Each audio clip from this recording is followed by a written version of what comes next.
বৌমা, একটা ভুল হয়েছে, চা পাতাটা একটু কম দিতে হতো। ওইভাবে হ্যালো বলে না, আমাকে দাও। হ্যালো।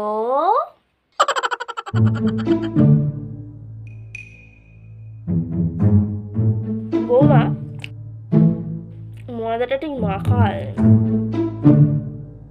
আর আলুটা আর একটু সরু সরু করে কাটতে হতো, ভুল হয়েছে কাটাটা। তোমার ভুল হচ্ছে, ওইভাবে শাড়ি গোছায় না, আমাকে দাও।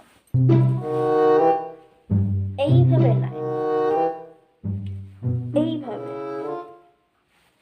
হুম, ওইভাবে স্বামীকে ডাকতে নেই, এইভাবে ডাকতে হয়। কই গো, শুনছো? মা, আপনার জন্ম নেওয়াটাই ভুল হয়েছে।